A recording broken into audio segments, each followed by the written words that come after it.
Hello everyone, welcome to देव की IAS academy. This is कविता नैनवाल और आज के सेशन में हम डिस्कस करेंगे हमारी टीचिंग एप्टीट्यूड सीरीज की सेकंड यूनिट को, जो कि है शिक्षण दक्षता एवं संप्रेषण, यानी कि टीचिंग एफिशिएंसी एंड कम्युनिकेशन, जिसके अंदर हम आज पहला टॉपिक डिस्कस करने जा रहे हैं शिक्षण कौशल को। ठीक है, तो सबसे पहले तो शिक्षण दक्षता और संप्रेषण ये टर्म क्या है, इनको समझ लेते हैं। जैसे कि कोई भी आपका व्यवसाय है, उसको चुनने के लिए आपसे अपेक्षा की जाती है कि आप में उस व्यवसाय से संबंधित दक्षता हो, उसमें निपुणता हो और उस व्यवसाय से संबंधित कौशल हो। और ऐसे ही अगर हम शिक्षण की बात करें, शिक्षण व्यवसाय की बात करें, तो शिक्षण व्यवसाय भी आपसे अपेक्षा रखता है कि आप में शिक्षण से संबंधित वैसी दक्षता और शिक्षण कौशल होने चाहिए।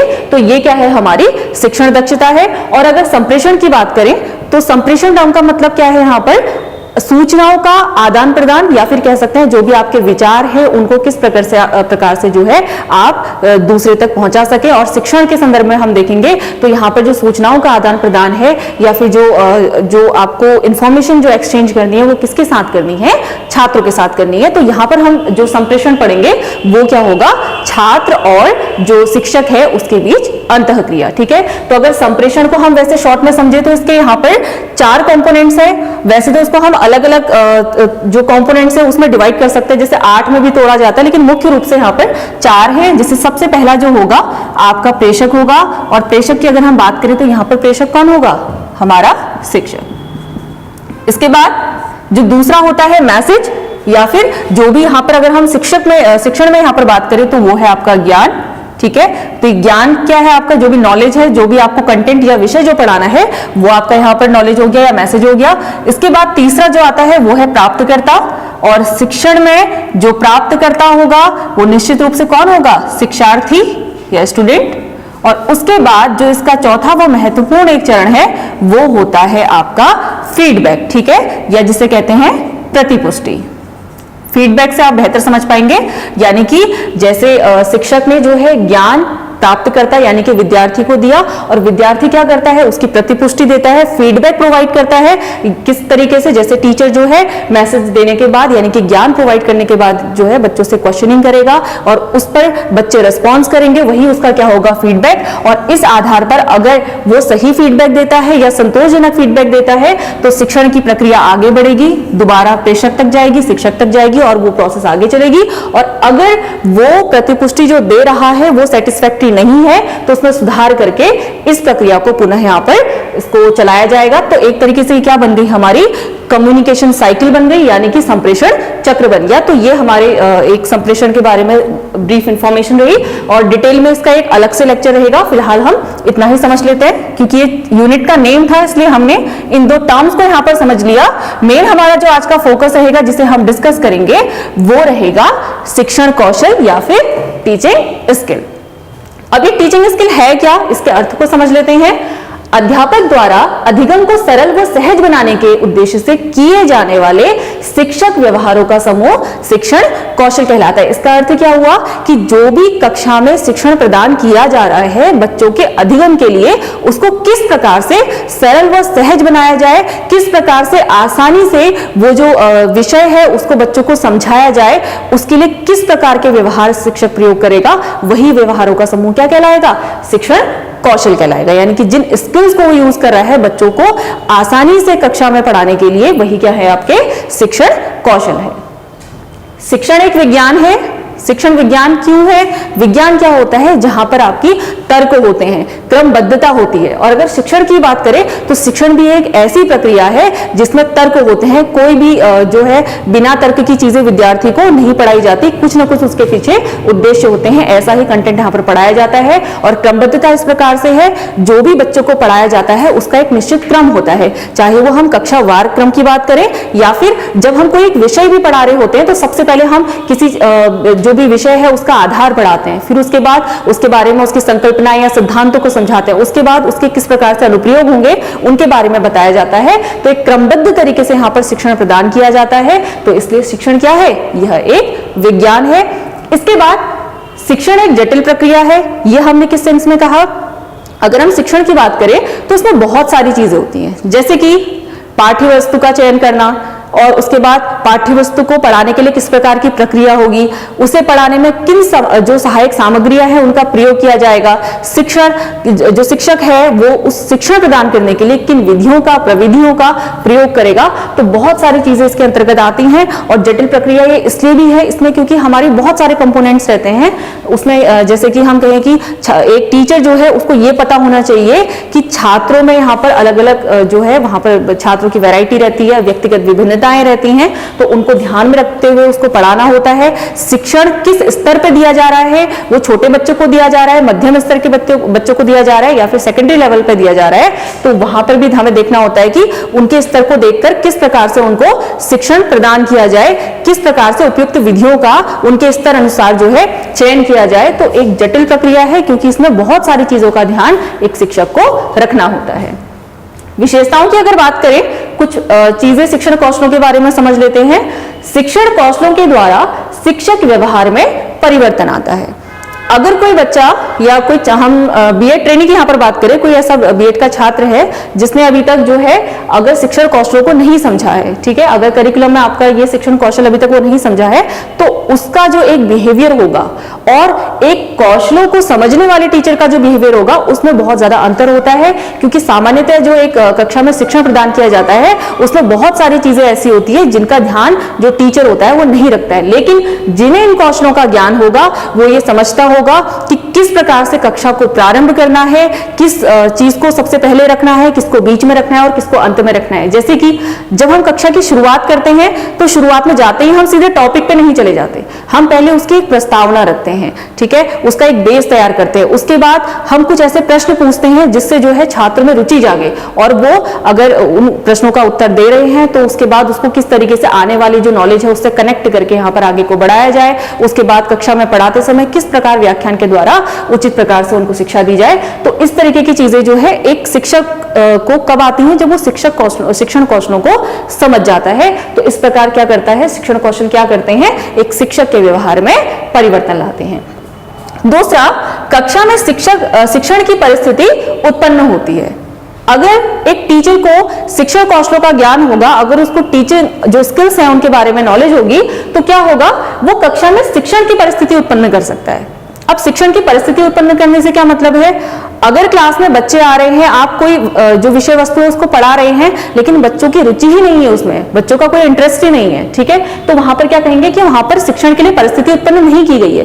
तो इस शिक्षा का जो शिक्षण है, अधिगम का एक माहौल तैयार करने के लिए शिक्षक जो शिक्षण कौशल है उसका ज्ञान एक शिक्षक को होना चाहिए। शिक्षण उद्देश्यों को प्राप्त किया जाता है।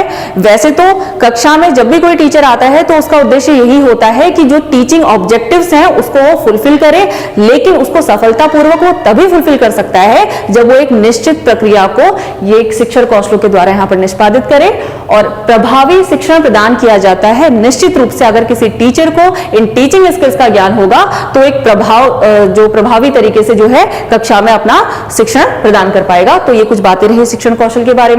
इसके अलावा शिक्षण कौशल व दक्षता का विकास शिक्षण सामग्री व व्यवहारिक क्रियाकलापों की प्रभावशीलता पर निर्भर करता है, ठीक है। तो जो शिक्षण कौशल है और जो दक्षता है इसका विकास किस प्रकार से होगा, ये किसके लिए कहा गया है, शिक्षण कौशल व दक्षता एक जो बीएड ट्रेनी होगा या प्रशिक्षु शिक्षक जो होगा उसमें शिक्षण कौशलों का और दक्षता का विकास किस प्रकार से किया जाएगा, शिक्षण सामग्री द्वारा तथा व्यवहारिक क्रियाकलापों की प्रभावशीलता द्वारा, ठीक है। यानी कि जो भी हम एक्टिविटीज करवा रहे हैं, जो हमें शिक्षण जो टीचिंग मटेरियल उन्हें जो है अवेल करा रहे हैं उनके द्वारा जो है एक प्रशिक्षु में यहाँ पर शिक्षण कौशल और दक्षता का विकास किया जा सकता है। शिक्षण प्रशिक्षण व शिक्षण के प्रति दृष्टिकोण शैक्षणिक नीतियों की प्रभावशीलता को बढ़ा सकता है। तो यहाँ पर एक ट्रेनिंग के द्वारा यानी कि शिक्षण प्रशिक्षण के द्वारा और शिक्षण के प्रति दृष्टिकोण, या तो जो बीएड प्रशिक्षु होते हैं, जो बीएड छात्र होते हैं, उनमें शिक्षण के प्रति जो है पहले से ही जो है एक सकारात्मक दृष्टिकोण होना चाहिए, या फिर उनको जो कंटेंट वहां पर पढ़ाया जा रहा है बीएड के करिकुलम में वो इस तरह का होना चाहिए कि उनके मन में एक सकारात्मक दृष्टिकोण को वो पैदा कर सके टीचिंग प्रोफेशन के प्रति या शिक्षण व्यवसाय के प्रति वो अगर ऐसा कर सके, अगर उनको एक प्रॉपर ट्रेनिंग, एक अच्छी ट्रेनिंग प्रोवाइड की जाती है बीएड के दौरान, और जो है उनमें शिक्षण के प्रति दृष्टिकोण को उत्पन्न किया जाए, सकारात्मक दृष्टिकोण को यहाँ पर पैदा किया जाए, तो शैक्षणिक नीतियों की प्रभावशीलता को बढ़ाया जा सकता है। यानी कि शैक्षणिक नीतियां, यानी कि कक्षा में हमें किस तरीके से जो है अधिगम प्रोवाइड करना है, उसकी प्रभावशीलता को बढ़ाया जा सकता है। इसके बाद शिक्षण सिद्धांत के क्रियान्वयन हेतु शिक्षण कौशल व दक्षता आवश्यक है। ठीक है, अब शिक्षण सिद्धांतों से हमारा यहाँ पर क्या मतलब है? यहाँ पर शिक्षण सिद्धांतों से मतलब है कि क्या हमारे टीचिंग जो प्रिंसिपल्स होते हैं, ठीक है, किन प्रिंसिपल्स के आधार पर जो है कक्षा में बच्चों को शिक्षा प्रदान की जानी है, तो वो भी हमारे 3 प्रकार के हैं। एक होता है अध्यापक नियंत्रित, या कह सकते हैं कि टीचर कंट्रोल्ड होगा, यानी कि जैसे आपने देखा होगा जो एक तंत्रात्मक जिसको कहते हैं टीचिंग, वहां पर क्या होगा, टीचर जहां पर मेजर रोल रखेगा, जो कि आपका जो पुराने यहाँ पर परंपरागत जो शिक्षण विधियां होती थी वहां पर ये होता था। छात्र नियंत्रित की बात करें, यानी कि स्टूडेंट कंट्रोल, यहाँ पर स्टूडेंट्स की सहभागिता ज्यादा होगी। और अगर आप समूह नियंत्रित की बात करें तो ग्रुप में किस तरीके से जो शिक्षा दी जानी है, तो वहां पर ग्रुप कंट्रोल जो है, ये आपके 3 प्रकार हो गए किसके, शिक्षण सिद्धांतों के।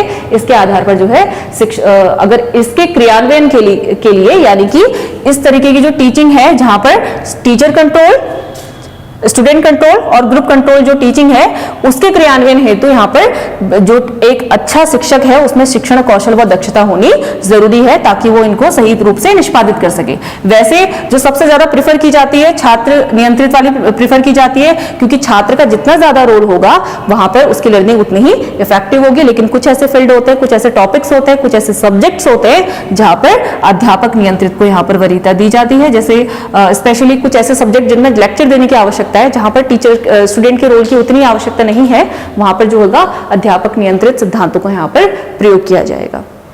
इसके अलावा शिक्षण कौशल प्रत्यक्ष व्यवहारों का वह समूह है जिसे देखा, मापा व सुधारा जा सकता है। तो शिक्षण कौशल क्या है? प्रत्यक्ष व्यवहारों का एक समूह है। यानी कि जैसे क्लासरूम टीचिंग में प्रत्यक्ष रूप से जो उसके व्यवहार झलक रहे हैं, जैसे कि वो प्रश्न पूछ रहा है तो एक बन गया प्रश्न कौशल। अगर वो क्लास में खोजपूर्ण प्रश्नों को यहाँ पर पूछ रहा है तो खोजपूर्ण प्रश्न कौशल हो गए। व्याख्या दे रहा है किसी टॉपिक को समझाने के लिए, एक लेक्चर दे रहा है, तो वहां पर वो क्या हो गया? व्याख्या कौशल। ठीक है, तो इस तरीके से जो वो व्यवहार कक्षा के अंदर वहां पर प्रेजेंट करता है, उन्हीं का एक समूह क्या कहलाता है? शिक्षण कौशल कहलाता है, जिसे देखा, मापा वो सुधारा जा सकता है। ठीक है, तो उसमें जो भी कमियां होंगी उसको देख करके उसको मेजर करने का यहाँ पर वो कोई एक पर्टिकुलर क्वांटिटी नहीं होगी कि 4 या 5। वहां पर वो ये देखेगा कि जो शिक्षण कौशल है, जो वो पढ़ाने में जिस तरह का व्यवहार जो वो कर रहा है वो कितना समुचित है, कक्षा की श्रेणी के अनुसार, बच्चों के स्तर के अनुसार उसे मापेगा, उसको समझेगा और उसके अकॉर्डिंगली उसमें सुधार करेगा। ठीक है, तो शिक्षण कौशल जो है वो व्यवहारों का ऐसा समूह, कक्षा में होने वाले व्यवहारों का ऐसा समूह जिसे देखा, मापा और सुधारा जा सकता है। इसके बाद अगर हम शिक्षण कौशल की बात करें, इसके मुख्य रूप से 3 अंग हैं: प्रत्यक्ष ज्ञान, संज्ञान और क्रिया। प्रत्यक्ष ज्ञान का मतलब यहाँ पर क्या है कि हमें कक्षा में क्या चीज पढ़ानी है, उसके लिए किस प्रकार से हम उपयुक्त कौशल का प्रयोग करें, इसका जो प्रत्यक्ष ज्ञान है वो एक शिक्षक को होना चाहिए। इसके बाद संज्ञान की बात करें तो उन कौशलों को व्यवहार में लाना ही क्या है? संज्ञान है। और उसके बाद क्रिया की जब ये जो उसने उपयुक्त कौशलों को यहाँ पर चुना था और उसे पाठ को पढ़ाने के लिए यहाँ पर प्रयोग किया था, उसको क्रियान्वयन के बाद जो है बच्चे अधिगम को प्राप्त कर ले, यानी कि जो वहां पर लर्निंग है वो हो जाए, तो वो क्या होगी? आपकी क्रिया। तो ये 3 अंग हो गए शिक्षण कौशल के। इसके बाद अगर हम कौशलों का वर्गीकरण करें तो 2 आधार पर हमने यहाँ पर वर्गीकरण को समझा है। पहला है अध्यापक के कार्यों के आधार पर शिक्षण कौशल, जो कि हमारा 3 प्रकार का होगा: पूर्व अनुदेशात्मक, अनुदेशात्मक और उत्तर अनुदेशात्मक। इसका मतलब क्या है? अनुदेशन से मतलब है जो क्लासरूम इंस्ट्रक्शंस होते हैं, यानी कि जब क्लास में टीचर पढ़ाने आता है तो उससे पूर्व किस तरीके के अनुदेशन यहाँ पर जो छात्र उनको प्रदान करने हैं, वो हमारे पूर्व अनुदेशात्मक शिक्षण कौशल होंगे। यानी कि जैसे क्लास में आपको कोई एक टॉपिक पढ़ाना है और उससे पहले जो है आप उससे संबंधित एक विषय को पढ़ा चुके हैं, तो वहां पर आप क्या करेंगे? उससे संबंधित कुछ प्रश्न पूछेंगे क्लास में, उसका एक रिवीजन। जैसे हमने देखा है कि हमने कल क्या पढ़ा था उसको हम थोड़ा सा डिस्कस करते हैं, उसके बाद उसको कनेक्ट करते हैं जो आज हमारा टॉपिक चलने वाला है। तो वहां पर क्या हो गया? वो जो हमने पहले वाले पार्ट को डिस्कस किया वो पूर्व अनुदेशात्मक हो गया। और उसके बाद अनुदेशात्मक की बात करें, यानी कि क्लासरूम में आने के बाद जो आपका होगा, यानी कि जो मेन आपका टीचिंग वाला पार्ट होगा जो आपको डिस्कस करना है, वो आपका अनुदेशात्मक है।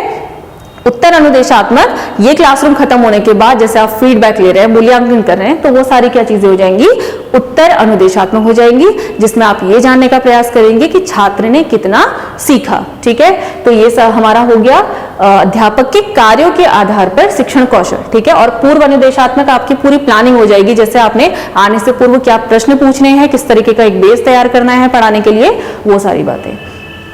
अध्यापक शिक्षा वो प्रशिक्षण की दृष्टि से यहाँ पर 3 प्रकार हैं शिक्षण कौशल के। पहला है मूल शिक्षण कौशल, जो कि हम एक सामान्य कक्षा में बच्चों को पढ़ाने के लिए जिनका प्रयोग करते हैं, जिनके बारे में हम यहाँ पर डिस्कस करेंगे। और उसके बाद विशिष्ट शिक्षण कौशल। विशिष्ट शिक्षण कौशल जो है यहाँ पर हमारा 2 प्रकार से होता है। जो पहला प्रकार है वो है विषय आधारित, दूसरा रहेगा श्रेणी आधारित। विषय आधारित में क्या होगा, जैसे अगर आपको कोई विषय कक्षा में पढ़ाना है तो हर विषय को पढ़ाने का तरीका एक सा नहीं हो सकता। जैसे गणित में अगर आप किसी कौशल का प्रयोग कर रहे हैं, फॉर एग्जांपल लें, जैसे आप गणित में पढ़ाने के लिए जो निगमनात्मक आपकी विधि होती है, निगमनात्मक जो कौशल होते हैं उनका अगर प्रयोग कर रहे हैं, नहीं उसमें विधि है तो इसका नहीं लेंगे उदाहरण। जैसे हमने कहा कि अगर आप इसके लिए दृष्टांत कौशल का प्रयोग कर रहे हैं, गणित का कोई आपको एग्जाम्पल समझाना है, आपको कोई क्वेश्चन समझाना है, उसके लिए आपने एक एग्जाम्पल का प्रयोग करा, लेकिन हिंदी के लिए आप एक सामान्य व्याख्या द्वारा उस चीज को समझा पा रहे हैं, तो दोनों के लिए हमने जो कौशलों का प्रयोग किया वो डिफरेंट था। ठीक है, तो 2 विषय जो अलग अलग प्रकार के हैं उनको पढ़ाने के लिए एक ही कौशल का प्रयोग नहीं किया जा सकता, अलग अलग कौशल का प्रयोग किया जाता है। इसलिए जो इसके अंदर होंगे वो विषय आधारित होंगे। और जो दूसरा इसका प्रकार है श्रेणी आधारित, तो श्रेणी आधारित में क्या होगा, श्रेणी आधारित में हमारा ये है कि जैसे जो कक्षाएं होती हैं उसमें आपका अगर छोटी कक्षाओं की बात करें तो उसमें अलग प्रकार से शिक्षण प्रदान किया जाता है, लेकिन अगर आप बड़ी कक्षाओं की बात करें तो वहां पर अलग तरीके से शिक्षण प्रदान किया जाता है। जैसे अगर छोटी कक्षाओं की बात करें तो वहां पर स्मृति आधारित जो है शिक्षण प्रदान करते हैं, और जो अगर आप मध्य की बात करें वहां पर आपका क्या होता है, वहां पर आपका बोध आधारित, लेकिन मतलब आपने जो भी सिद्धांत सीखे हैं उनका एप्लीकेशन कैसे किया जाए, 2 चीजों की तुलना कैसे की जाए, वो आपका मध्य स्तर पर सीखा जाता है। और अगर तीसरे स्तर की बात करें, यानी कि जो सबसे हायर लेवल होता है, वहां पर क्या होता है, चिंतन आधारित जो शिक्षण कौशल है उनका प्रयोग किया जाता है, यानी कि बच्चे की तर्क शक्ति का कैसे विकास किया जाए। तो इसलिए जो विशिष्ट शिक्षण कौशल है वहां पर क्या होगा, एक तो आपका होगा विषय आधारित, दूसरा श्रेणी आधारित जो हमने यहां पर मेंशन किया है। उसके बाद तीसरा रहेगा लक्षित समूह संबंधित विशिष्ट शिक्षण कौशल। ठीक है, यानी कि जो स्पेसिफिक क्लास होगी, स्पेसिफिक जो एक ग्रुप होता है स्टूडेंट्स का, उनके लिए जो है विशिष्ट शिक्षण कौशल यहां पर होंगे। एक बार इनको थोड़ा सा डिटेल में समझ लेते हैं। जैसे मूल शिक्षण कौशल की बात करें, जो सामान्य कक्षा कक्ष में एक जो शिक्षक है उसके द्वारा छात्रों को अधिगम प्रदान करने के लिए प्रयोग किए जाते हैं, वो आपके मूल शिक्षण कौशल है, जिसके कुछ एग्जाम्पल हमने यहाँ पर मेंशन किए हैं। जैसे प्रस्तावना कौशल, प्रश्नीकरण कौशल, खोजपूर्ण प्रश्न कौशल, दृष्टांत कौशल, दृष्टांत जिसे उदाहरण कौशल भी कहते हैं, कक्षा कक्ष प्रबंधन कौशल, शामपट कौशल, उद्दीपन परिवर्तन कौशल या सिर्फ उद्दीपन कौशल भी इसे कहा जाता है, पुनर्बलन कौशल या फिर प्रबलन कौशल, व्याख्या कौशल, शिक्षण सहायक सामग्री कौशल। वैसे नाम से ही ये स्पष्ट है कि ये क्या क्या होंगे, लेकिन अभी इसको थोड़ा सा हम और डिटेल में समझेंगे। इसके अलावा विशिष्ट शिक्षण कौशल को हम अभी डिस्कस कर चुके हैं। विषय आधारित में हमने क्या समझा कि जैसे अलग अलग विषयों के लिए एक ही प्रकार के कौशल को हम प्रयोग नहीं कर सकते हैं, हर विषय के लिए अलग प्रकार के कौशल की आवश्यकता होती है। गणित के लिए जिन कौशलों का प्रयोग करेंगे उसको हिंदी में प्रयोग नहीं कर सकते, तो इस तरीके से हर विषय के लिए अलग अलग कौशल यहाँ पर प्रयुक्त होंगे। श्रेणी आधारित की अगर हमने बात करी थी तो वहां पर हमने क्या समझा था कि जैसे जो छोटी कक्षाएं होती हैं, छोटी कक्षाओं में जो स्मृति आधारित होती हैं, ठीक है, जैसे आपके अगर हम लेवल देखें तो 3 लेवल होंगे शिक्षा के यहाँ पर। एक होता है आपका स्मृति, एक होता है बोध और एक होता है चिंतन। ठीक है, तो स्मृति स्तर कौन सा होता है, जो छोटे बच्चों का होता है। जैसे अगर आप एक प्राइमरी लेवल की बात करें या फिर जो बच्चा अगर आपका लगभग 10-12 साल का है, 10 साल का है लगभग, ये बोध में आ जाएगा। 13 साल से ऊपर को आपका चिंतन स्तर होगा और लगभग जो आपका 6 से 12 तक आपका बोध स्तर होगा, 0 से 6 जो बहुत छोटे बच्चे होते हैं वो आपके क्या होंगे, स्मृति स्तर में आएंगे। तो ये एक बात रही, ये एक्यूरेट वो नहीं है, वो हर एक जो साइकोलॉजिस्ट हैं उनके अनुसार सबका अलग अलग रहता है। तो एक हम आसपास का समझ लेते हैं कि इसमें क्या क्या रहेगा। जैसे स्मृति आधारित अगर हम इसकी बात करें तो स्मृति आधारित में क्या होगा, बच्चों को सिर्फ जो कंसेप्ट है वो बता दिए जाएंगे और बच्चे उनको याद कर लेंगे। और बोध स्तर की बात करें तो बोध स्तर नाम से क्लियर है, बोध जिसका हो जाए, अंडरस्टैंडिंग जिसकी बन जाए, जिसके बाद बच्चा क्या करेगा, दो जो विषय हैं उनमें जो अगर किसी विषय के अंदर कोई दो टॉपिक हैं उनमें कनेक्टिविटी बना पाएगा और कुछ हद तक उसमें तर्क शक्ति का विकास होने लगेगा, कंपैरिजन वो समझ जाएगा। और जो है इस प्रकार से अगर कोई भी उसको सिद्धांत समझा गया है तो उसके कैसे अनुप्रयोग किए जाए, जैसे अगर मैथ्स का कोई फॉर्मूला बताया गया है तो उसको कैसे उसका एप्लीकेशन यहाँ पर यूज किया जाए वो इस स्तर पर समझ जाएगा। और चिंतन स्तर की बात करें तो चिंतन स्तर में क्या होता है, बच्चे की तर्क शक्ति का और विकास होता है, वो अमूर्त चिंतन करने लगता है। यहाँ पर भी चिंतन होता है लेकिन वो मूर्त चिंतन होता है, यानी कि लाइव उसके सामने जो चीजें हैं वो उन पर तर्क कर सकता है। लेकिन जो चिंतन स्तर जहां पर आ जाता है वो अमूर्त चिंतन की स्थिति को प्राप्त कर लेता है, यानी कि जैसे उसको आपने एक इमेजिनरी कंडीशन दे दी, जैसे आपने उससे प्रश्न पूछा, सपोज अगर हमारे पर्यावरण से ऑक्सीजन खत्म हो जाए तो क्या होगा, तो बच्चा सोचेगा, अमूर्त रूप से सोचेगा, वो सामने हो नहीं रहा है लेकिन उसके चिंतन जो है, चिंतन वहां पर प्रभावित होगा, वो सोचने लगेगा। तो इस प्रकार से उसकी तर्क जो है वहां पर शक्ति कार्य करेगी। तो ये हमारे कुछ स्तर हो गए। तो यही हमारा श्रेणी आधारित में होता है कि जिस प्रकार का स्तर है, अगर छोटे बच्चे हैं तो उनको किस प्रकार के कौशल पढ़ाए जाए, अगर बड़े बच्चे हैं तो उनको किस प्रकार से पढ़ाया जाए, किन कौशलों का प्रयोग किया जाए, वो आपका क्या आएगा, श्रेणी आधारित में। और इसके बाद अगर हम लक्षित समूह संबंधी विशिष्ट कौशलों की बात करें तो यहां पर क्या होगा, जो विशेष आवश्यकता वाले वो अशक्त बालक बालिकाएं हैं उनके लिए यहाँ पर विशिष्ट कौशलों का प्रयोग किया जाएगा। अब इसको कैसे समझते हैं, जैसे विशिष्ट आवश्यकता वालों के लिए तो हमने बार बार देखा है कि उनके लिए जो है अलग से सुविधाएं प्रदान की जाती हैं, क्या उनको बेसिक फैसिलिटीज चाहिए वो एक अलग चीज है।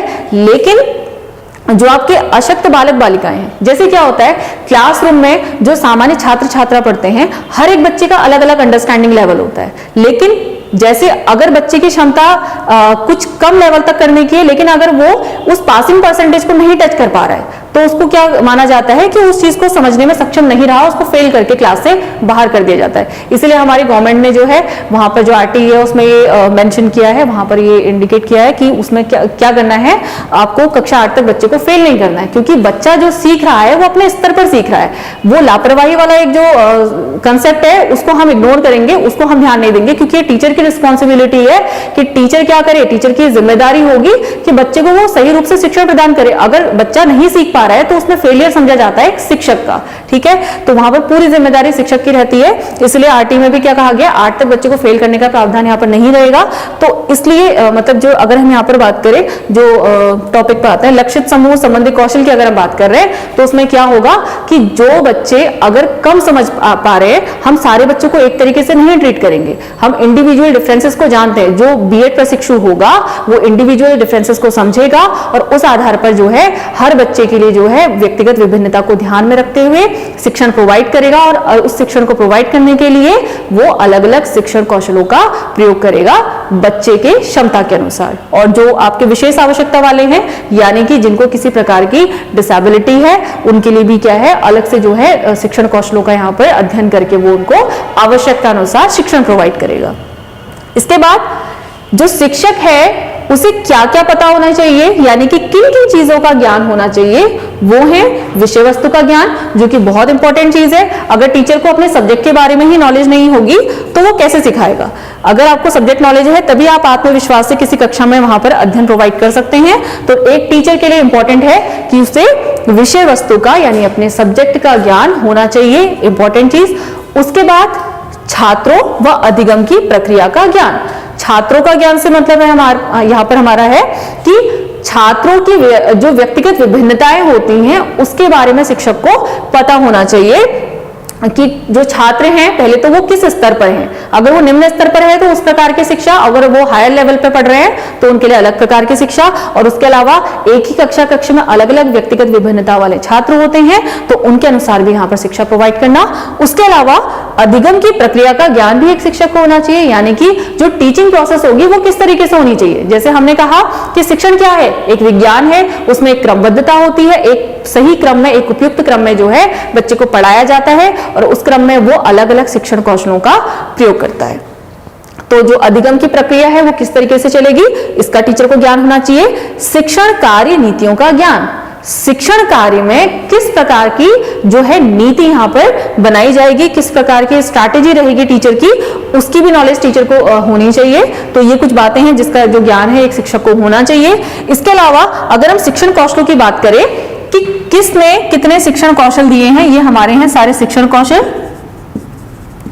तो आपसे हो सकता है प्रश्न में ये पूछा जाए कि किसके द्वारा कितने कौशल दिए गए हैं। अगर स्टैनफोर्ड विश्वविद्यालय ने कितने प्रकार के शिक्षण कौशल बताए हैं तो आपका उत्तर रहेगा 14। ठीक है, तो ये कुछ इंपॉर्टेंट यहाँ पर जो है फैक्ट्स हैं, इनको आप नोट कर लीजिएगा।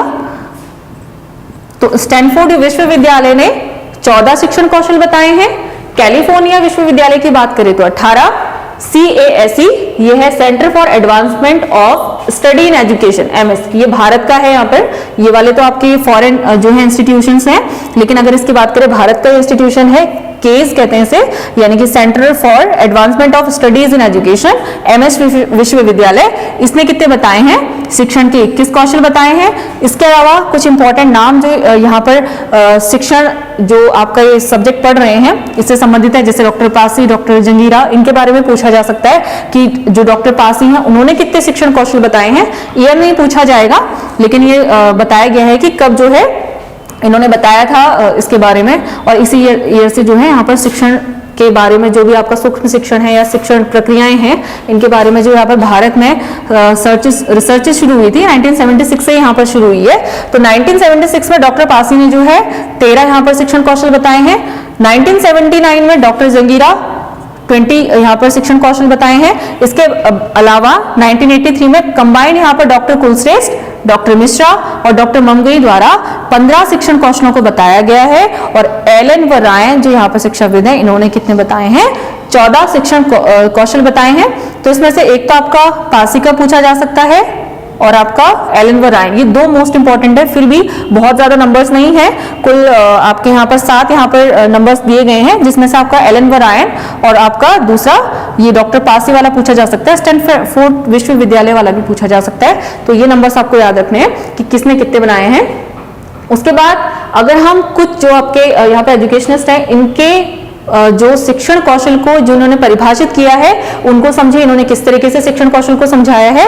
जिसे BK पासी कहते हैं, शिक्षण कौशल उन परस्पर संबंधित शिक्षण क्रियाओं या व्यवहारों का समूह है जो विद्यार्थी के अधिगम में सहायता प्रदान करता है। तो ऐसी शिक्षण क्रियाएं व व्यवहारों का समूह जो बच्चे को लर्निंग में यहाँ पर हेल्प प्रोवाइड करता है वो क्या है, आपका शिक्षण कौशल। एलन गेज के शब्दों में शिक्षण कौशल वे अनुदेशात्मक क्रियाएं हैं व विधियां हैं जिनका प्रयोग शिक्षक अपनी कक्षा में कर सकता है।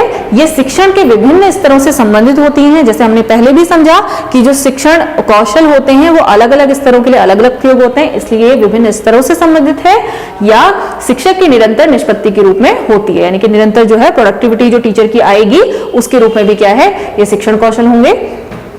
डॉक्टर कुलश्रेष्ठ के शब्दों में अगर हम कहें, शिक्षण कौशल शिक्षक के हाथ में वह अस्त्र है, तो इन्होंने कहा है कि शिक्षण कौशल जो है एक ऐसा अस्त्र है जिसका प्रयोग करके वो अपनी कक्षा शिक्षण को और अधिक प्रभावी व सक्रिय यानी कि एक्टिव बना सकता है। और कक्षा की अंतःक्रिया यानी कि कक्षा में जो इंटरैक्शन होगा, टीचर और स्टूडेंट के बीच में जो इंटरैक्शन होगा उसमें सुधार लाने का ये प्रयास करता है।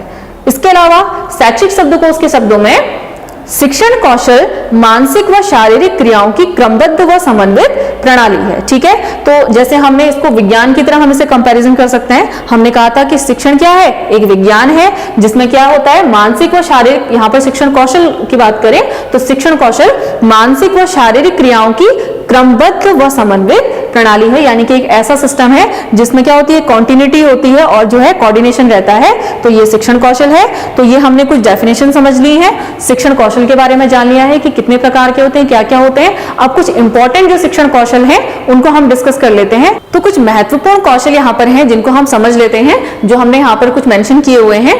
तो सबसे पहला जो कौशल हम डिस्कस करेंगे वो रहेगा प्रस्तावना कौशल। अब प्रस्तावना कौशल क्या है? जब आप कक्षा में एंट्री करते हैं तो उससे पहले जो आप एक योजना तैयार करते हैं, ठीक है, यानी कि पाठ शुरू करने से पूर्व जो आपका कौशल होगा, यानी कि मेन कंटेंट पे आने से पहले क्या आप प्रश्न पूछेंगे, किस तरीके से आप अपने जो टॉपिक है उसका इंट्रोडक्शन देंगे, वो आपका प्रस्तावना कौशल है। इसके अलावा पूर्व ज्ञान से जोड़ना, यानी कि आप नए ज्ञान को सिखाने के लिए पुराने ज्ञान को किस तरीके से यहाँ पर बच्चों को समझाएंगे, चाहे वो प्रश्नों के द्वारा हो, उदाहरणों के द्वारा हो, वो आप किस तरीके से बच्चे को देंगे और उसको नए ज्ञान से कनेक्ट करेंगे। तो ये आपका कौन सा कौशल हो गया? प्रस्तावना कौशल। इसके बाद प्रश्नीकरण कौशल। तो प्रश्नीकरण कौशल जो है, इसमें हमने 3 इसके स्टेप यहां पर मेंशन किए हैं। प्रश्न का ढांचा, यानी कि प्रश्न का ढांचा यानी प्रश्न किस प्रकार का होना चाहिए। अब जैसे प्रश्न आपके अलग अलग तरीके के हो सकते हैं, जैसे कि आपसे कोई क्वेश्चन पूछा जिसका आंसर सिर्फ हाँ या ना में होता है कि क्या यह शहर इस नदी के किनारे अवस्थित है, तो बच्चे या तो हाँ कहेंगे या ना कहेंगे। तो प्रश्न इस प्रकार का नहीं होना चाहिए। या फिर आपसे कोई जो है सत्य असत्य वाले प्रश्न पूछ लिए, तो प्रश्न ऐसा भी नहीं होना चाहिए। तो प्रश्न होना कैसा चाहिए? प्रश्न ऐसा होना चाहिए जो बच्चे को सोचने पर मजबूर करे। बच्चा जो है अपनी तर्क शक्ति को वहां पर प्रयोग करे, वो सोचे उस चीज को कि इसका उत्तर क्या हो सकता है। चर्चा परिचर्चा का जो है एक माहौल वहां पर तैयार हो। तो प्रश्नों को इस प्रकार से पूछना चाहिए। उसके बाद जो दूसरी चीज है, प्रश्न पूछने की प्रक्रिया, ये भी यहां पर इंपॉर्टेंट हो जाती है। ये की इंपॉर्टेंट हो जाती है, जैसे आप क्वेश्चंस पूछ रहे हैं तो किस तरीके से पूछ रहे हैं। क्या आपका टारगेट सिर्फ आगे वाली रो है, या फिर आप जो है एक समान रूप से सारे बच्चों पर आपकी नजर है। और ऊपर से जब आप कोई क्वेश्चन पूछ रहे होते हैं तो आपने देखा होगा, जैसे क्या यह हो सकता है, पहले ही जो है ये प्रश्नवाचक जो शब्द होते हैं, क्या, कैसे, ये शुरुआत में नहीं आने चाहिए। जो प्रश्न है वो आपका ऐसा लगना चाहिए सामान्य एक डिस्कशन का पार्ट है, ठीक है। और उसके बाद है छात्रों द्वारा उत्तर प्राप्त करना। जैसे हमने कहा कि सिर्फ एक ही रो को टारगेट नहीं करना, या फिर जैसे कुछ जो टीचर्स होते हैं वो टारगेट करते हैं जिन बच्चों को पहले से ही आता है। तो कभी भी किसी विशेष छात्र वर्ग को यहाँ पर टारगेट नहीं करना है, ना वीक स्टूडेंट्स को काउंटर करना है, और ना ही सही उत्तर की अपेक्षा में सिर्फ होशियार छात्रों से पूछना है। तो इक्वली जो है हर एक छात्र से यहाँ पर पूछना चाहिए। तो ये आपका प्रश्नीकरण कौशल होगा, जिसमें आपको कई सारी बातों का ध्यान रखना होता है, जैसे कि प्रश्न किस प्रकार से पूछा जाए, सब बच्चों को एक समान रूप से पूछा जाए, कोई एक पर्टिकुलर जो वर्ग है वो टारगेट ना हो, और प्रश्न जो होने चाहिए वो आपके तर्क को बढ़ाने वाले होने चाहिए, यानी कि बच्चों में तर्क क्षमता का विकास हो, बच्चे सोचने पर मजबूर हो, ऐसे आपके प्रश्न पूछे जाने चाहिए। इसके बाद कक्षा कक्ष प्रबंधन कौशल। जब आप कक्षा में एंटर करते हैं तो कक्षा का प्रबंधन इस प्रकार से होना चाहिए कि वहां पर आप एक शिक्षण परिस्थिति को बना सके, यानी कि क्लास में एक ऐसा माहौल तैयार कर सके जिससे बच्चे जो है अधिगम के लिए तैयार हों। तो इसमें क्या ध्यान रखा जाएगा? बैठने की स्थिति। तो पहले तो बैठने की स्थिति ऐसी होनी चाहिए कि सारे बच्चे जो है उन पर आपकी बराबर रूप से नजर पड़े। ये नहीं कि आपने क्लास में एक पतली सी रो में लंबे से ऐसे क्लासरूम है और आपने बच्चों को इस तरीके से बैठा दिया कि जो दूर बैठा हुआ बच्चा है वो आपको सही से सुन नहीं पा रहा। अगर आप बोर्ड में कुछ लिखा रहे हैं, कुछ पूछ रहे हैं, तो वो आपको सुन नहीं पा रहा है, देख नहीं पा रहा है। तो कक्षा में बैठने की स्थिति इस प्रकार से होनी चाहिए कि सारे बच्चों तक जो है सहज रूप से आपके प्रश्न, आपकी बातें, आपका लिखा हुआ कंटेंट पहुंच पाए। तो बैठने की स्थिति, और इसमें अनुशासन भी होगा। क्लास का माहौल ऐसा होना चाहिए, बिल्कुल अनुशासित रूप में जो है बच्चों को यहाँ पर बिठाया जाना चाहिए। छात्रों की रुचि, यानी कि क्लास में ऐसा माहौल तैयार करना कि बच्चों की रुचि, बच्चों का इंटरेस्ट जो है उस क्लासरूम में बना रहे। सभी छात्रों पर नजर, ये हमने पहले डिस्कस किया कि जो सिचुएशन, जो क्लास का जो एक सिटिंग अरेंजमेंट होगा वो इस तरीके से होना चाहिए कि टीचर की नजर हर एक बच्चे पर हो। कोई बच्चा बिल्कुल ऐसा ना हो कि वो बिल्कुल टीचर की नजरों में आ ही नहीं पा रहा है, वो पीछे से क्या कर रहा है टीचर को पता ही ना चले। और एक भी बच्चा अगर कक्षा में सीखने से वंचित रह जाता है तो वहां पर वो फेलियर टीचर का ही माना जाता है। तो अगर श्यामपट्ट कौशल की यहाँ पर बात करें तो श्यामपट्ट कौशल क्या है? जैसे हम बोर्ड में कोई भी चीज लिख रहे हैं तो उसमें पहले तो सही ढंग से इस श्यामपट्ट का प्रयोग होना चाहिए। ये नहीं कि अननेसेसरी चीजें, जैसे आपको कोई भी चीज जो है वक्तव्य रूप में यहाँ पर बोलनी है, आप उसको भी जो है बोर्ड में मेंशन कर दे रहे हैं, या फिर आपको कुछ कुछ चीजें जो इंपॉर्टेंट फैक्ट्स हैं, इंपॉर्टेंट पॉइंट्स हैं, जैसे हमने यहाँ पर इंपॉर्टेंट चीजों को मेंशन किया हुआ होता है, वो हम मेंशन नहीं कर रहे हैं, उनको भी हम ओरली कर दे रहे हैं, तो टीचर जो स्टूडेंट्स हैं उनको नोट करने के लिए कुछ नहीं मिल रहा है। तो सही प्रकार से सही चीजों के लिए श्यामपट्ट का प्रयोग होना चाहिए। छोटे कक्षा के लिए जरूरी, बड़ी कक्षाओं के लिए भी आवश्यक है, लेकिन छोटी कक्षाओं के लिए ज्यादा जरूरी हो जाता है, क्योंकि बच्चों को लिखित रूप में स्पष्ट रूप से बोर्ड में कुछ समझाना होता है, उनको चित्रों के द्वारा बताना होता है, बातों को लिखकर बताना होता है। अब जैसे छोटे बच्चों को हम राइटिंग वर्क सिखा रहे हैं, ठीक है, तो अ को किस तरीके से बनाया जाना चाहिए। अब अ बना रहे हैं, कोई उसको बिल्कुल लंबा खींच दे रहा है, जिसने जहां जैसा देखा ऐसा बना दिया, या फिर बच्चे का बिल्कुल ऐसे पास से बना हुआ है। तो बच्चों को सही तरीके से समझाने के लिए कि किस अक्षर को कैसे लिखा जाना है, या फिर हम कोई और भी चीजें यहाँ पर बच्चे को समझा रहे हैं, तो बोर्ड का होना आवश्यक है, ताकि टीचर वर्ड टू वर्ड छोटी से छोटी चीज जो है बच्चों को छोटे लेवल से ही सिखा पाए। इसलिए छोटी शिक्षा जो कक्षा है उसके लिए कहा गया है कि बोर्ड जरूरी है। बड़ी कक्षाओं के लिए भी होना चाहिए, लेकिन वहां पर कभी हमारे पास ऑप्शंस हो सकते हैं, जैसे हम कुछ चीजों को व्याख्यान के द्वारा समझा सकते हैं, या फिर कुछ एग्जाम्पल सेट करके, एग्जाम्पल एक्सप्लेन करके बता सकते हैं। तो ये बात स्वच्छ, स्पष्ट व सीधा, यहां पर ये बात हो रही है लिखावट को लेकर, कि जब आप श्यामपट्ट का प्रयोग करते हैं तो आपका लिखा हुआ कंटेंट स्वच्छ होना चाहिए। अगर आपने स्पष्ट नहीं लिखा है, आप कहना कुछ चाह रहे हैं और आपने वर्ड जो है इस तरीके से बोर्ड पे लिखा हुआ है कि वो समझ ही नहीं आ रहा, ठीक है, आपका अगर 100 है आपका, आपने इस तरीके से लिखा, आपका ये यूं है, ये कोई इसको ऐसे भी समझ सकता है, ये रॉ और नौ है, ठीक है, रन लिखा, माना आपने रन लिखा, किसी के लिए 100 भी हो सकता है। तो जब आप लिखेंगे तो वो साफ, स्वच्छ व स्पष्ट होना चाहिए और सीधा होना चाहिए। जैसे आप जब कोई भी चीज लिखते हैं श्यामपट्ट पर, तो वो ये ना मतलब जैसे टीचर्स जो होते हैं, बिगिनर जो होते हैं, उनमें आपने देखा होगा कि उनकी जो लाइन होती है वो यहाँ से नीचे से शुरू होकर या तो ऊपर चली जाती है, या फिर अक्सर ऊपर से शुरू होती है और नीचे को चली जाती है। तो एक टीचर को इतनी अच्छे से प्रैक्टिस इस चीज की होनी चाहिए कि जब वो बोर्ड पर लिखे तो वो सीधा हो। अक्षरों का आकार ये बहुत मैटर करता है, स्पेशली छोटी कक्षाओं में, कि अगर आप बोर्ड पर जो लिख रहे हैं वो बच्चों को स्पष्ट रूप से दिख ही नहीं रहा, वो इतना छोटा लिखा हुआ है कि बच्चे उसे समझ नहीं पा रहे, या आपने इतना बड़ा ज्यादा लिख दिया है कि वो जो है मतलब आपको, जैसे अगर बहुत बड़ा लिखे रहते हैं तो उसमें फोकस करने में बहुत ज्यादा टाइम लगेगा। तो अक्षरों का जो, और ऊपर से ये भी होगा बड़ा लिखने में कि आपका जो बोर्ड है वो बहुत ही कम कंटेंट को कवर कर पाएगा। तो आपको ऐसे लिखना है कि बच्चों को स्पष्ट रूप से आपका लिखा हुआ समझ में आ जाए। तो जैसे कि हम यहाँ पर जो भी लिख रहे हैं, हमारे पास एक जूमिंग फैसिलिटी है, लेकिन अगर आप क्लास में पढ़ा रहे हैं तो आप बोर्ड को वहां पर जूम नहीं कर सकते। तो आपको इस चीज का पहले से ही ध्यान रखना पड़ेगा कि आपके जो अक्षर हैं उनका आकार ऐसा रखा जाए कि जो बच्चे हैं वो क्या कर सके, वो आसानी से उनको पढ़ सके स्पष्ट रूप से। उसके अलावा चित्रों का प्रयोग, जितने ज्यादा उदाहरण या चित्रों के माध्यम से हम कक्षा में समझाने का प्रयास करते हैं, उससे हमारा जो शिक्षण है और अधिक प्रभावी बनता है। तो बोर्ड पर जो है चित्रों का प्रयोग भी हमें जब जब उसकी आवश्यकता हो करना चाहिए।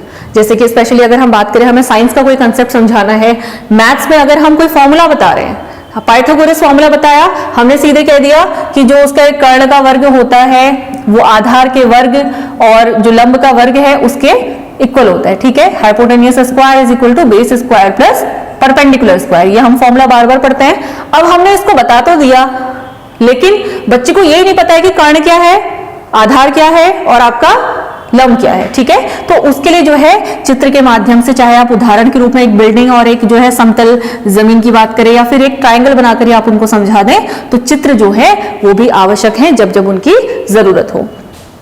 तो ये एक रहा यहाँ पर श्यामपट्ट कौशल। तो इसके बाद जो अगला है उद्दीपन परिवर्तन कौशल, यानी कि बच्चे का जो शिक्षण के लिए या अधिगम के लिए उसको क्या करना, स्टिमुलेट करना, ठीक है। तो उसके लिए क्या करना है, बच्चों की रुचि या ध्यान बनाए रखने के लिए क्या आवश्यक है, टीचर के शरीर का संचालन। जैसे मैं यहाँ पर खड़ी हूं और मैं आपको कोई चीज बता रही हूं, मैं बिल्कुल स्ट्रेट खड़ी हूं, मेरा कोई मूवमेंट नहीं है, तो कोई भी बच्चा जो है उसको इंटरेस्टिंग वे में नहीं पढ़ेगा। तो आपको आवश्यक है कि जब जब आपको जरूरत हो, बच्चों का एक अटेंशन बनाए रखने के लिए समय समय पर जो है अपना जो मूवमेंट है वो बिल्कुल ऐसा भी नहीं होना चाहिए कि आपके प्रॉपर मूवमेंट पे टीचर जो बच्चा है उसका ध्यान जाए, लेकिन ऐसा जरूर होना चाहिए कि बच्चा अवेयर रहे कि टीचर यहाँ पर एक्टिव है। तो इस तरीके से आपका शरीर का संचालन जो है एक्टिव रूप से होना चाहिए। हाव भाव, तो जो टीचर है वो कंटेंट के अकॉर्डिंग अपने हाव भाव दे, जहां पर किसी शब्द विशेष को जोर देने की आवश्यकता है वहां पर उसको जोर देना है। अगर वो जोर देकर नहीं कहेगा, हर बात को एक ही तरीके से, एक ही मोनोटोनस तरीके से कहेगा, तो एक तो कक्षा में बोरियत आएगी, दूसरा बच्चे को पता नहीं चलेगा कहां पर क्या चीज इंपॉर्टेंट जा रही है। तो इंपॉर्टेंट बातों पर जोर करना, अपने संचालन, हाथ पांव को हिलाकर या जो भी है संचालन, शरीर के संचालन अलग अलग तरीकों से, चेहरे के एक्सप्रेशन से, वो जरूरी होता है। हाथों का संकेत, इन जनरल आप जब भी कोई चीज समझाते हैं तो सबसे ज्यादा आप अपने हाथों का प्रयोग करते हैं और आपके फेशियल एक्सप्रेशन का यूज करते हैं। इसके बाद स्वर में उतार चढ़ाव, जैसे हम यहाँ पर कोई बात कह रहे हैं, जैसे कोई इंपॉर्टेंट वर्ड आता है, ठीक है, जैसे हमने कहा कि कोई कौशल इंपॉर्टेंट है, तो अब हम बात कर रहे हैं श्यामपट्ट कौशल की, तो वहां पर हमने उस वर्ड को जोर देकर बोला, ठीक है। तो जहां पर आपका कोई चीज इंपॉर्टेंट है तो वहां पर आपको जैसे स्वरों का उतार चढ़ाव करने से क्या होता है, बच्चा एकदम से उस ओर अवेयर होता है, अट्रैक्ट होता है, तो उसका ध्यान उस तरफ जाता है। तो स्वरों में जो है समय समय पर उतार चढ़ाव भी यहाँ पर जरूरी है। उसके अलावा अंतः क्रिया में परिवर्तन, अंतःक्रिया किसके बीच की बात हो रही है, जो शिक्षक और शिक्षार्थी है, यानी टीचर और स्टूडेंट के बीच में जो अंतःक्रिया हो रही है उसमें भी परिवर्तन होना चाहिए। एक ही तरीके का इंटरेक्शन नहीं होना चाहिए, टीचर यहाँ से पढ़ा रहा है, बच्चे ठीक है, समझ रहे हैं, ये कर रहे हैं, अलग अलग प्रकार से इंटरेक्शन को चेंज करना चाहिए। और साथ ही स्टूडेंट्स को भी कॉन्टिन्यूअसली चेंज करना चाहिए। ये नहीं कि आप कई बार ये गलती करते हैं कि एक स्टूडेंट है, बार बार वो उत्तर दे रहा है तो उसी पर ध्यान है, उसी से पूछा जा रहा है, तो बाकी बच्चों को पहले ही पता है कि हमसे तो पूछा जाना है नहीं, तो वो इंटरेस्ट ही नहीं लेंगे। तो ये जरूरी है कि अंतःक्रिया के तरीके में और जो क्लास में जो आपका मास है उसमें अलग अलग बच्चों को अलग अलग तरीके से पूछा जाना चाहिए। उसके बाद पुनर्बलन कौशल की बात करें तो पुनर्बलन कौशल जो है अपने आप में बहुत इंपॉर्टेंट है। क्यों इंपॉर्टेंट है, इसके द्वारा क्या होगा, लर्निंग और ज्यादा इंक्रीज होती है, बच्चे और अच्छे से सीखते हैं, क्योंकि इससे क्या होता है, बच्चों का एक तो ध्यान केंद्रित होता है और वो अभिप्रेरित होते हैं नया सीखने के लिए। किस प्रकार से, इसके घटकों के माध्यम से हम समझ लेते हैं। जैसे इसके घटकों के प्रकारों की अगर हम बात करें तो ये 4 प्रकार के हैं, मौखिक नकारात्मक या मौखिक सकारात्मक, दूसरा अमौखिक सकारात्मक और अमौखिक नकारात्मक। तो इसको हम समझ लेते हैं। सकारात्मक मौखिक पुनर्बलन ये क्या है, जैसे बच्चे ने कुछ सही उत्तर दिया, ठीक है, तो हम उसके लिए उसको शाबाशी देनी भी जरूरी है, जिससे क्या होगा, बच्चे को मोटिवेशन मिलेगा कि शाबाश तुमने आंसर अच्छा दिया, वाह उसका उत्तर कितना अच्छा था। तो ये क्या कहलाएगा, सकारात्मक पुनर्बलन। और अगर नकारात्मक मौखिक की बात करें, पहले उससे पहले हम समझ लेते हैं सकारात्मक अमौखिक क्या है। पहले हमने समझा सकारात्मक मौखिक। सकारात्मक मौखिक क्या है, जब किसी बच्चे को आप अप्रेज कर रहे हैं और ये कह रहे हैं कि हाँ तुमने अच्छा उत्तर दिया, शाबाश, वाह, इस तरीके की चीजें प्रयोग कर रहे हैं, तो सकारात्मक मौखिक। और इसके अलावा आप सकारात्मक अमौखिक रूप से भी दे सकते हैं। अमौखिक का मतलब आप बोल के नहीं दे रहे, तो कैसे देंगे, एक्सप्रेशन के द्वारा, ठीक है। तो जैसे आप सर हिला सकते हैं, ये सही उत्तर था। इसके अलावा आप क्या कर सकते हैं, जैसे आप सर हिलाकर जो है, या फिर उसको कंधे पर ऐसे हाथ रख के हाँ गुड, ठीक है, मुंह से नहीं कहा, लेकिन आप एक एक्सप्रेशन के द्वारा या संकेतों के द्वारा बच्चे को बता सकते हैं कि इसका उत्तर सही था, उसको अप्रेज करना। इससे क्या होगा, बच्चा और ज्यादा मोटिवेट होगा, क्योंकि बच्चे देखते हैं कि हाँ अगर कोई उत्तर दे रहा है तो उसको शाबाशी मिल रही है, तो इस तरीके से क्या होता है, बाकी बच्चे भी मोटिवेट होते हैं, ना सिर्फ वो बच्चा। ये हमने समझा सकारात्मक मौखिक और अमौखिक के बारे में। अब समझ लेते हैं नकारात्मक मौखिक क्या है, क्योंकि बच्चे हमेशा सही उत्तर तो देंगे नहीं, गलत उत्तर भी देंगे। तो गलत उत्तर पे बच्चे को बताना है कि तुम्हारा उत्तर गलत है, नहीं ये उत्तर गलत था, इसको सुधार करो, ठीक है। तो इस तरीके से करना है। हाँ, लेकिन ये नहीं करना है कि बच्चे का हैरेसमेंट हो, उसको क्लास में किसी भी तरीके से इंसल्ट नहीं करना है, बस उसको ये इन्फॉर्म करना जरूरी है कि आपका उत्तर गलत है। तो ये अगर आप शब्दों से कहते हैं, ठीक है, आप कहते हैं कि नहीं आपका उत्तर गलत है, ये चीज को सुधार कीजिए, ये ठीक कीजिए, तो वो हो जाएगा आपका नकारात्मक मौखिक। लेकिन बिना बोले अगर आप कहते हैं, जैसे किसी बच्चे ने गलत उत्तर दिया तो आपने सर हिला दिया, ठीक है, बच्चा समझ जाएगा कि आपका उत्तर गलत है।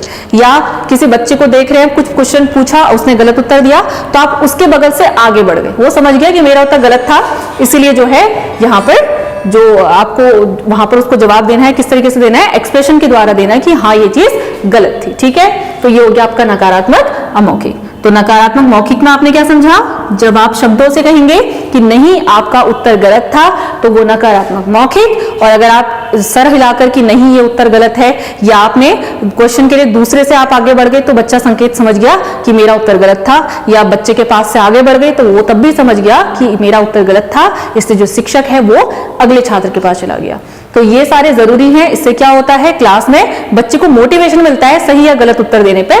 तो ये एक बात। इसके बाद व्याख्या कौशल की बात करें तो व्याख्या कौशल वैसे तो बहुत ज्यादा महत्वपूर्ण नहीं है, लेकिन कुछ टॉपिक्स को पढ़ाने के लिए जरूरी है, क्योंकि अगर आप देखें, आप कक्षा शिक्षण में ऐसा नहीं होता कि आप पूरे शिक्षण के दौरान केवल एक ही कौशल का प्रयोग करते हैं।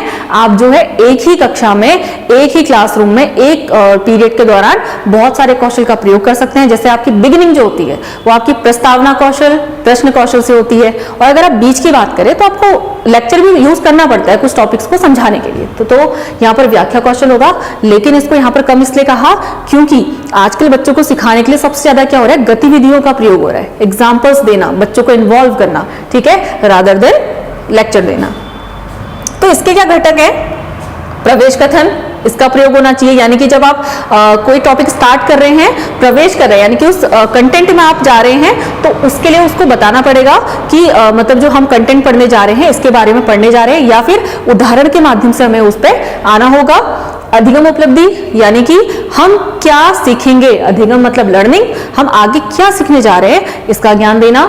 साधारण व तर्कसंगत उदाहरणों का प्रयोग। साधारण क्यों, क्योंकि साधारण जो उदाहरण होते हैं उससे लगभग सभी छात्र वाकिफ होते हैं, तो इसलिए साधारण उदाहरणों का, लेकिन तर्कसंगत। ये नहीं है कि आप कंटेंट कुछ पढ़ा रहे, आपका जो एग्जाम्पल है वो उससे रिलेवेंट ही नहीं है, तो एग्जाम्पल ऐसा होना चाहिए जो तर्कसंगत हो, आपके कंटेंट से रिलेटेड हो और साधारण हो, यानी कि हर बच्चे को पता होना चाहिए। अब आप बात यहाँ की पृथ्वी की कर रहे हैं और आप एग्जाम्पल दे दे रहे हैं किसी दूसरे जो आपका प्लैनेट है उसके बारे में बता दे रहे हैं, वहां पर ये चीज ऐसे होती है, बच्चे को जिसके बारे में इंफॉर्मेशन ही नहीं है, ठीक है, तो ऐसी चीजों को वो कम समझ पाएगा। इसके अलावा उदाहरण हेतु उपयुक्त माध्यम, तो जब उदाहरण दे रहे हैं तो आप किस तरीके का उदाहरण दे रहे हैं, ठीक है, आप कोई बात कह रहे हैं, बच्चे को समझ ही नहीं आ रही है, जैसे आपने एक अमूर्त वाली बात कह दी, वो बच्चे को बिल्कुल दिमाग में जा नहीं रही है, और ऐसे एग्जाम्पल जो है आपके अनुपयुक्त कहलाएंगे। तो उदाहरण जिस प्रकार का दे रहे हैं वैसे मीडियम भी यूज करने होंगे। जैसे अगर कोई ऐसी आप किसी जीव के बारे में बता रहे हैं, तो जीव का अगर उपलब्ध है यहाँ पर बायोलॉजी लैब में अवेलेबल है, तो अगर आप उसको क्लासरूम में लाके दिखा सकते हैं सही तरीके से, तो वो ज्यादा बेटर रहेगा। इसके अलावा निष्कर्ष कथन, यानी कि जो आपने कंटेंट पढ़ाया उसका क्या निष्कर्ष होगा, उसके बारे में भी आपको बताना पड़ेगा। आपने सिद्धांत समझा दिया, तो सिद्धांत आखिर में था क्या, वो आपको एज अ स्टेटमेंट आपको बच्चे को लास्ट में बताना। इसके अलावा व्याख्यात्मक कथन।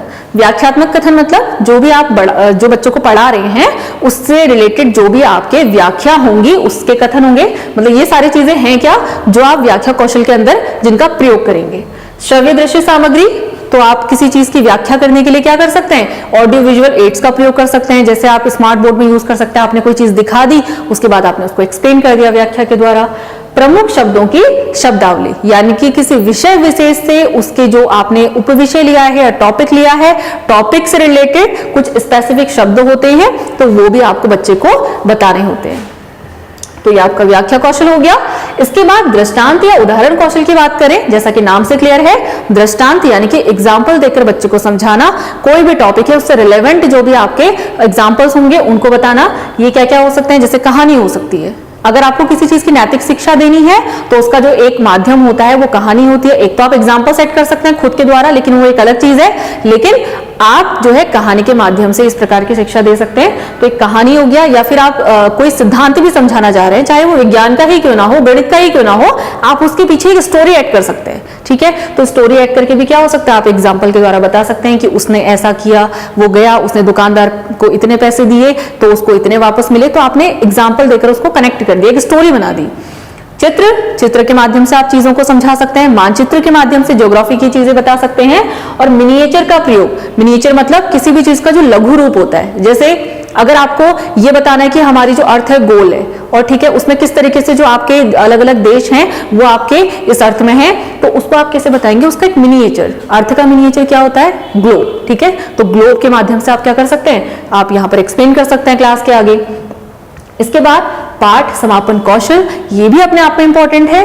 क्यों है? क्योंकि आप क्लास शुरू कर, वैसे तो जो भी आप क्लास शुरू करते हैं वहां से अंत तक की हर एक चीज इंपॉर्टेंट होती है, लेकिन जो आपका अंतिम स्टेप होगा, यानी कि आप क्लास को कैसे एंड कर रहे हैं, आपने जितना भी कुछ पढ़ाया था उसको आपने प्रॉपर तरीके से समराइज करके बच्चों से ये जाना कि उन्होंने कितना सीखा। अब वो जानने का तरीका, आपके मूल्यांकन का तरीका जो होगा वो प्रश्न हो सकते हैं या वो डिस्कशन हो सकता है। तो इस प्रकार से पाठ के अंत में प्रश्न पूछना, बच्चों का फीडबैक लेना, उनके बीच में डिस्कशन करना, तो ये सारे क्या हो गए आपके पाठ समापन कौशल के अंतर्गत आएंगे। वैसे तो मतलब बहुत अलग सा कुछ इसमें है नहीं, जो आपका नाम है उसी के अनुसार आपकी बातें इसमें मेंशन की हुई हैं। तो ये हमारे कुछ इंपॉर्टेंट कौशल रहे। इसके बाद एक इंपॉर्टेंट टर्म है, उसको समझ लेते हैं, सूक्ष्म शिक्षण। अब ये सूक्ष्म शिक्षण को हमने क्यों डिस्कस किया और ये है क्या, ये जान लेते हैं। तो सूक्ष्म शिक्षण क्या है? जो ये हमारे शिक्षण कौशल हैं, इनको छोटे छोटे भागों में सीखना। जैसे कि हमने कहा कि जब भी हम क्लासरूम में कोई चीज पढ़ा रहे होते हैं तो वहां पर हमारे एक साथ कई सारे कौशलों का प्रयोग होता है, लेकिन सूक्ष्म शिक्षण में क्या होता है, हम इन्हीं जो कौशल हैं इनको पार्ट्स में सीखते हैं। ठीक है, तो पार्ट्स में कैसे सीखते हैं? जैसे आपने 6 मिनट, आपको एक 6 या 7 मिनट का टाइम होगा, उसमें आप प्रश्नावली जो है प्रश्नीकरण कौशल जो है, तो प्रश्नीकरण कौशल को यहाँ पर समझते हैं कि किस प्रकार से प्रश्न पूछे जाने चाहिए। तो इससे क्या होगा, एक टाइम में जब आप एक ही चीज की बार बार प्रैक्टिस करेंगे तो आप उसमें निपुण हो जाएंगे। ठीक है, तो ये एक लघु प्रक्रिया है।